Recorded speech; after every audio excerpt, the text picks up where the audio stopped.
अगर हम कल्पना करें कि कोई 20 या 21 साल का है, उसने बस अभी अभी अपने सपनों का करियर शुरू ही किया है, जो कि बहुत ही कम उम्र होती है। बिल्कुल, और अचानक इंटरनेट पर लाखों लोग हर दिन हर मिनट ये बताने लगते हैं कि वो इंसान इस जगह के लायक ही नहीं है। बाप रे। उसकी शक्ल को लेकर, उसके बात करने के तरीके, या यहाँ तक कि उसके परिवार को लेकर उसे हर तरफ से कोसा जा रहा है।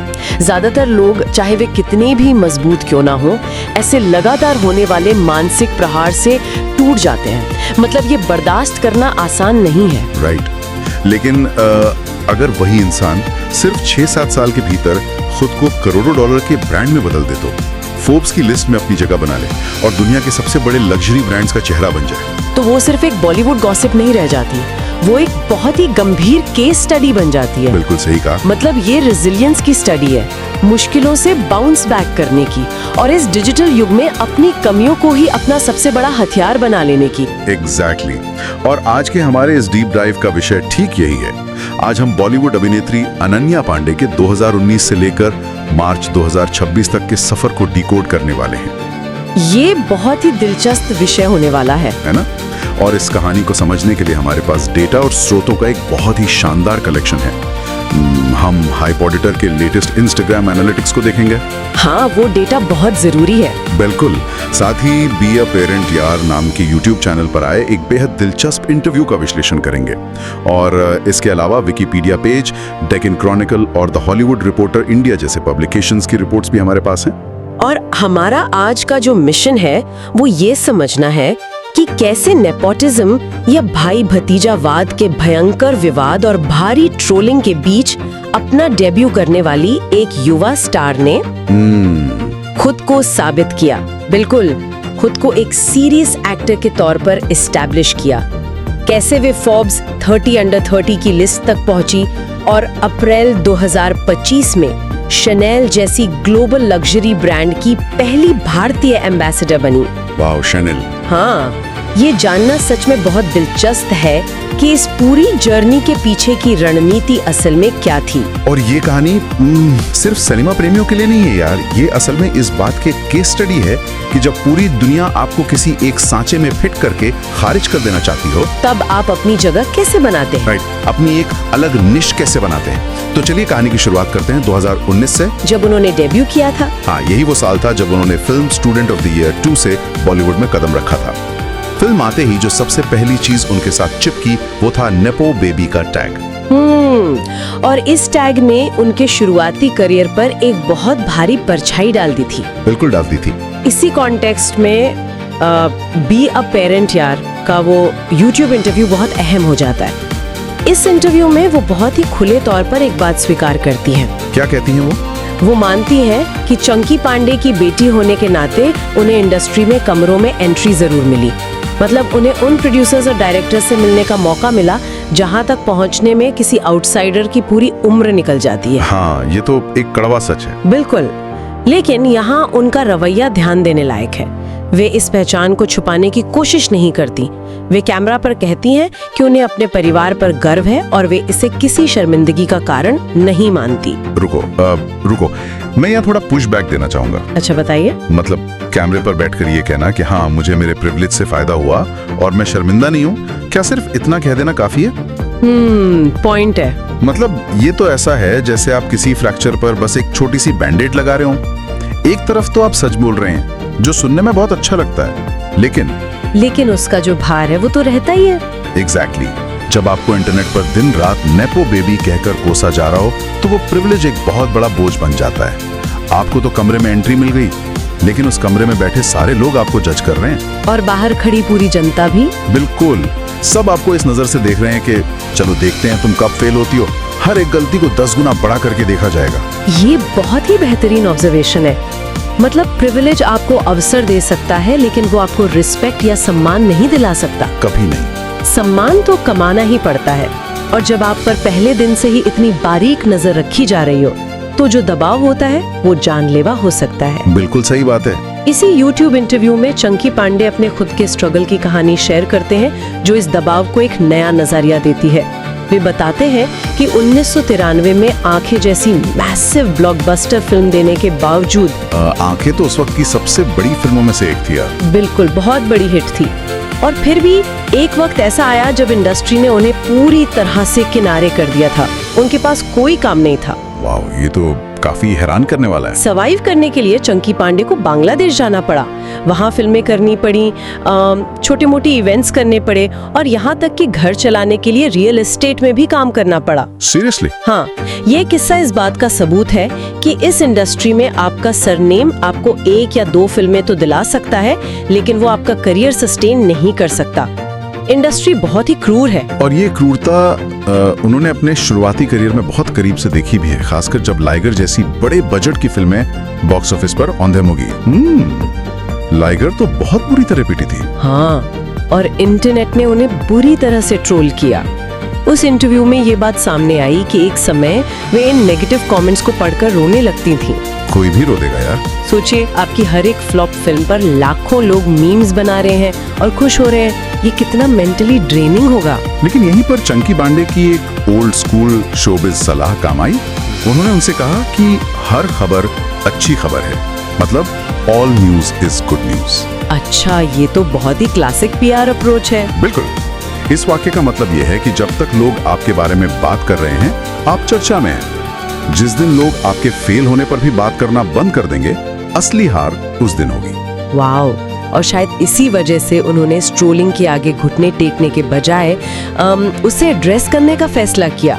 2019 में ही उन्होंने सो पॉजिटिव नाम का एक कैंपेन शुरू किया। हाँ, मुझे याद है वो कैंपेन, जिसका पूरा फोकस ही साइबर बुलिंग के खिलाफ जागरूकता फैलाना था। अब कई लोग कहेंगे कि ये एक पीआर स्टंट था, लेकिन जरा सोचिए, जब पूरी दुनिया आपकी ऑनलाइन बुलिंग कर रही हो, तब उसी मुद्दे पर एक इनिशिएटिव खड़ा कर देना, ये नैरेटिव को अपने कंट्रोल में लेने का एक बहुत स्मार्ट तरीका था। सटीक बात है।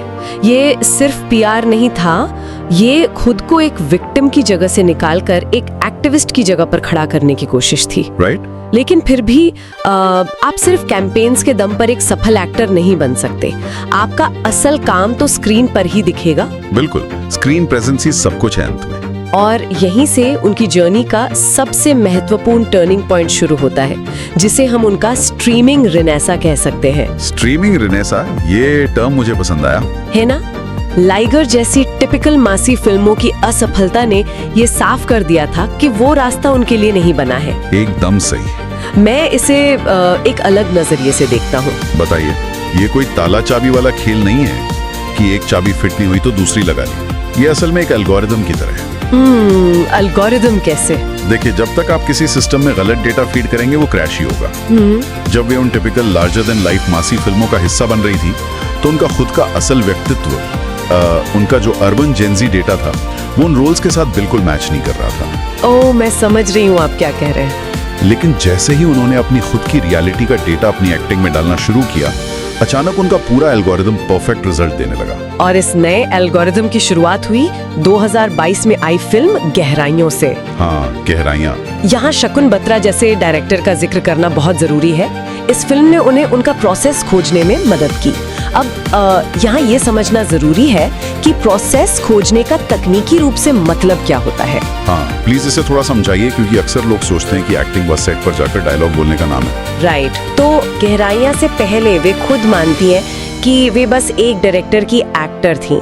मतलब अगर डायरेक्टर ने कहा कि यहाँ तुम्हें 3 कदम चलकर रोना है, तो वे बस मैकेनिकल तरीके से उतना ही करती थीं। मतलब सिर्फ निर्देशों का पालन करना, अपना कुछ नहीं जोड़ना। एग्जैक्टली।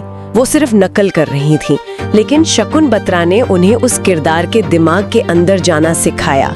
जब आप अपना प्रोसेस खोज लेते हैं, तो आप ये नहीं सोचते कि मुझे कैसे रोना है, तो आप क्या सोचते हैं? बल्कि आप ये सोचते हैं कि मेरा किरदार इस वक्त कैसा महसूस कर रहा है, और अगर मैं इस स्थिति में होती तो मेरी बॉडी लैंग्वेज कैसी होती।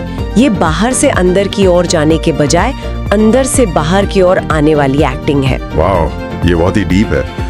और इसका सीधा असर हमें 2023 की फिल्म खो गए हम कहां में देखने को मिला भी। बिल्कुल मिला। इसमें उन्होंने आहाना सिंह का जो किरदार निभाया, वो उनकी खुद की जिंदगी के बहुत करीब था।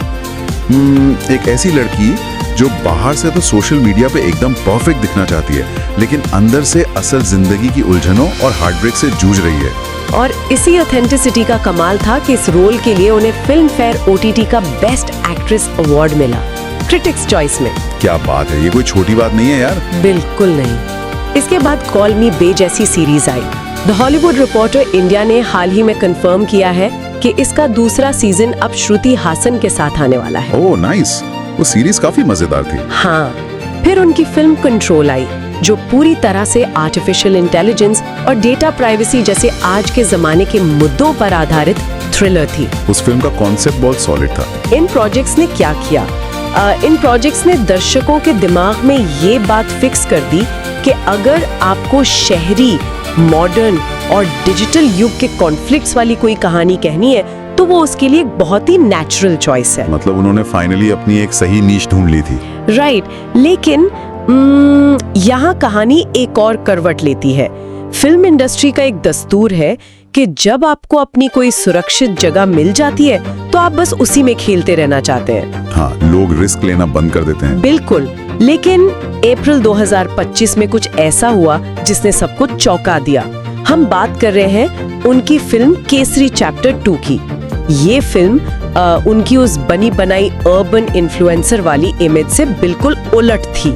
ये सच में एक बहुत बड़ा रिस्क था। मतलब केसरी चैप्टर 2 एक पीरियड कोर्टरूम ड्रामा है जो 1919 के जलियांवाला बाग हत्याकांड के ऐतिहासिक बैकड्रॉप पर सेट है। हाँ, और इसमें वे अक्षय कुमार के सामने दिलप्रीत गिल नाम की एक वकील का किरदार निभा रही थी। आप सोचिए, कहाँ साउथ बॉम्बे की एक अर्बन लड़की और कहाँ 1919 की एक पंजाबी वकील। ये तो एकदम नॉर्थ पोल और साउथ पोल वाला अंतर हो गया। एग्जैक्टली। विकिपीडिया और डेक्कन क्रॉनिकल की रिपोर्ट्स के मुताबिक इस रोल के लिए उन्होंने बाकायदा 1 साल तक पंजाबी सीखी। वाओ, 1 साल!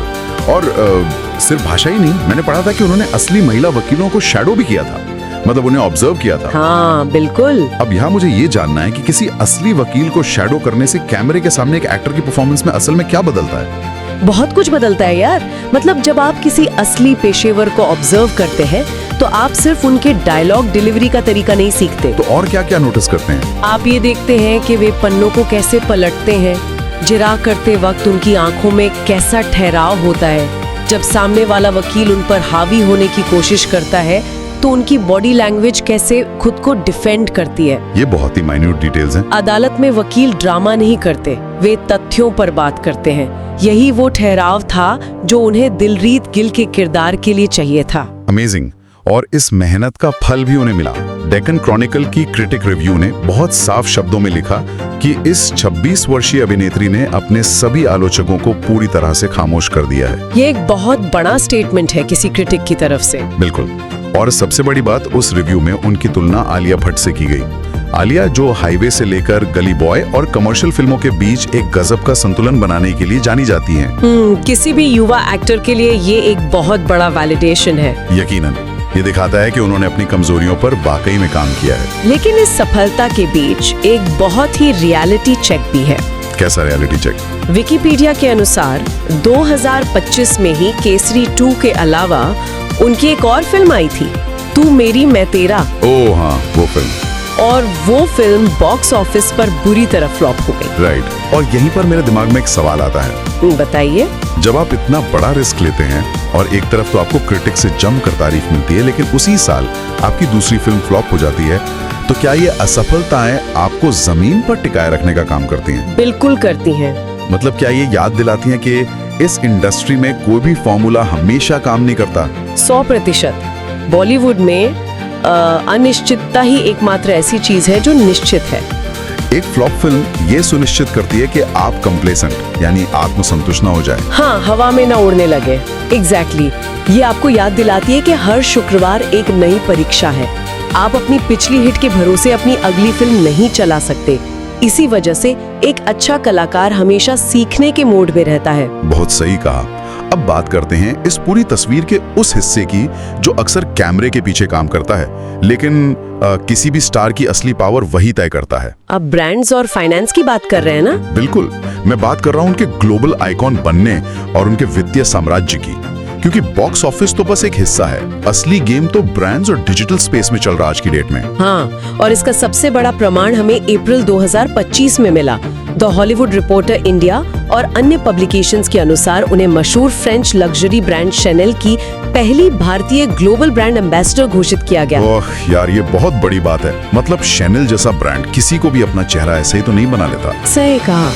ग्लोबल लग्जरी ब्रांड्स ऐसे चेहरों की तलाश में होते हैं जो पूरी एक पीढ़ी का, एक पूरी जनरेशन का प्रतिनिधित्व करते हो, जो उनकी वाइब से मैच करें। बिल्कुल। और केवल शैनेल ही नहीं, वेसोरोव्स्की, जिमी चू और प्यूमा जैसे इंटरनेशनल ब्रांड्स का भी चेहरा है। ये इस बात का सबूत है कि इंटरनेशनल मार्केट में उनकी जो अपील है वो बहुत ही प्रीमियम और यूथ ओरिएंटेड है। और ये प्रीमियम अपील सिर्फ फिल्मों से नहीं आती है। तो कहाँ से आती है? इसके पीछे का सबसे बड़ा इंजन है सोशल मीडिया। हमारे पास हाइप ऑडिटर का मार्च 2026 का जो डेटा है वो सच में आंखें खोलने वाला है। मैंने वो नंबर्स देखे हैं, वो काफी क्रेजी हैं। बिल्कुल। इंस्टाग्राम पर उनके 26.7 मिलियन फॉलोअर्स हैं और उनका एंगेजमेंट रेट 1.85% है। अब सुनने में 1.85 शायद कुछ लोगों को एवरेज लगे, लेकिन अगर आप डिजिटल मार्केटिंग की दुनिया को समझते हैं तो आप जानेंगे कि 26 मिलियन के विशाल फॉलोअर बेस के साथ इस लेवल का एंगेजमेंट मेंटेन करना बहुत ही मुश्किल और बहुत बड़ी बात है। बिल्कुल। इतने बड़े बेस पर अक्सर एंगेजमेंट रेट एकदम गिर जाता है, लाइक 0.5 पर आ जाता है। राइट। लेकिन जो आंकड़ा मुझे सबसे ज्यादा हैरान कर रहा है वो है उनकी कमाई। हाइप ऑडिटर के एस्टिमेट के मुताबिक सिर्फ इंस्टाग्राम से उनकी अनुमानित मासिक कमाई 71,000 से लेकर $97,000 के बीच है। वाओ, एक महीने का? हाँ, मतलब अगर इसे सालाना जोड़ें तो ये लगभग 8.5 लाख से $1.2 मिलियन बैठता है। ये तो माइंड ब्लोइंग है। मतलब समझ रहे हैं आप, एक तरफ फिल्मों में हिट या फ्लॉप होने का रिस्क है जो हमेशा बना रहता है, और दूसरी तरफ उनका अपना सोशल मीडिया अकाउंट खुद में एक पूरी इंडिपेंडेंट कॉर्पोरेट कंपनी बन चुका है। और 2024 में उनकी ओवरऑल ब्रांड वैल्यू $35.2 मिलियन आंकी गई थी। बाप रे। यही कारण है कि 2025 में उन्होंने फोर्ब्स की 30 अंडर 30 लिस्ट में भी अपनी जगह बनाई।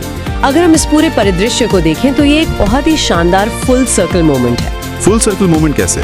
देखिए, जिस प्लेटफॉर्म पर यानी सोशल मीडिया पर कुछ साल पहले उन्हें सबसे ज्यादा नफरत मिल रही थी, उन्हें नेपो बेबी कहकर बुरी तरह ट्रोल किया जा रहा था, जहां वो कमेंट्स पढ़कर रोती थी। एग्जैक्टली।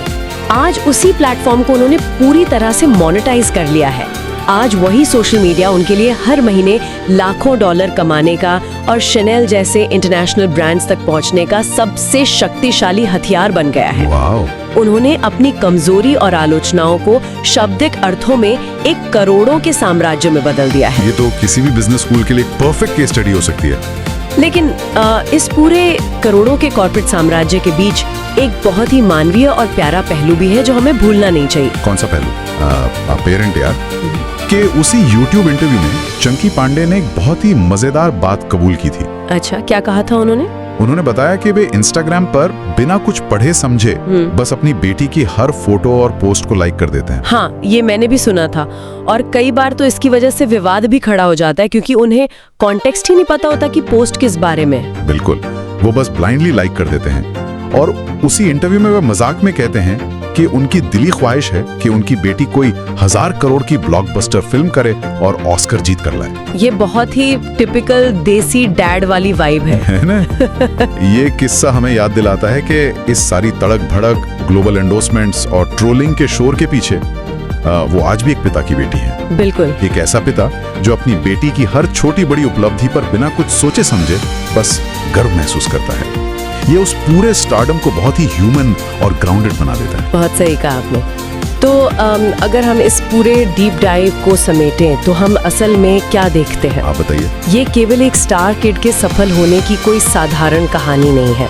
ये इस बारे में है कि कैसे कोई अपने प्रिविलेज को स्वीकार करता है, उससे भागता नहीं है। Right. और फिर ये समझता है कि प्रिविलेज सिर्फ एंट्री दे सकता है, सस्टेन नहीं कर सकता। बिल्कुल, उन्होंने अपनी कमजोरियों को पहचाना, चाहे वो गहराइयों में अपनी एक्टिंग प्रोसेस को गहराई से समझना हो या खो गए हम कहाँ के जरिए अपनी असल पीढ़ी की कहानियों से जुड़ना हो। और रिस्क भी तो लिए। हाँ, और जब वक्त आया तो केसरी चैप्टर 2 के लिए बाकायदा 1 साल तक पंजाबी सीख कर और असली वकीलों को ऑब्जर्व करके अपना पूरा मोल्ड ही तोड़ दिया। उन्होंने आलोचनाओं के शोर के बीच अपना रास्ता खुद तैयार किया है। और शायद ये कहानी हर उस व्यक्ति के लिए एक बहुत बड़ा टेक अवे है जो आज के इस डिजिटल युग में काम कर रहा है। शुरुआती असफलता, लोगों के ताने या इंटरनेट पर चल रही ट्रोलिंग कभी भी आपकी अंतिम पहचान नहीं होती। बिल्कुल नहीं होती। 2020 के इस दशक में स्टारडम की परिभाषा पूरी तरह से बदल गई है यार। अब स्टारडम केवल बॉक्स ऑफिस के नंबर से तय नहीं होता। तो फिर किस चीज से तय होता है? अब ये इस बात से तय होता है कि आप अपनी कमजोरियों को, अपनी वल्नरेबिलिटी को कितनी अच्छी तरह से एक ब्रांड में बदल सकते हैं। सही फीडबैक को लेना और लगातार खुद को इवॉल्व करते रहना ही आपको लंबी रेस का घोड़ा बनाता है। उन्होंने ठीक यही किया है। क्या बात है। इस पूरी चर्चा ने सच में इस विषय को देखने का एक बिल्कुल नया नजरिया दे दिया है। और अब जब हम आज के इस डीप डाइव के अंत की ओर बढ़ रहे हैं तो एक बहुत ही दिलचस्प और विचारोत्तेजक सवाल खड़ा होता है। मैं सुनने के लिए तैयार हूँ। देखिए, आज हम एक ऐसी दुनिया में जी रहे हैं जो दिन ब दिन उनकी फिल्म कंट्रोल के प्लॉट जैसी होती जा रही है। जहाँ AI और डीप फेक का बोलबाला है। बिल्कुल। जहाँ स्क्रीन पर कुछ भी और सब कुछ नकली बनाया जा सकता है। जहाँ टेक्नोलॉजी किसी भी इंसान की हर खामी को, चेहरे के हर दाग को और यहाँ तक कि इमोशंस को भी कंप्यूटर के जरिए एकदम परफेक्ट बना सकती है। ये सच में थोड़ा डरावना भी है ना? तो ये सोचने वाली बात है कि आने वाले दशक में जब परफेक्शन हासिल करना सिर्फ एक क्लिक का काम रह जाएगा, तब क्या एक सेलिब्रिटी के लिए सबसे बड़ी चुनौती कैमरे के सामने सिर्फ एक दोष रहित एक्टिंग करना होगी, या फिर अपनी उस सच्चाई, अपनी उस मानवीय कमजोरी और अपने उस संघर्ष को बचाए रखना होगी जिसने असल में एक ट्रोल होने वाले चेहरे को निकालकर दर्शकों के इतने करीब और दुनिया के सबसे बड़े ब्रांड्स के पोस्टर्स तक ला खड़ा किया। ये बहुत ही गहरा सवाल है। क्या भविष्य में एक कलाकार की असली पहचान उसकी आर्टिफिशियल परफेक्शन होगी, या उसकी वो इंसानियत जिसमें जीतने से पहले कई बार हारने का डर शामिल होता है? ये एक ऐसा सवाल है जिस पर हम सबको सोचना चाहिए। बिल्कुल सोचना चाहिए। इसी विचार के साथ आज के इस डीप डाइव में बस इतना ही।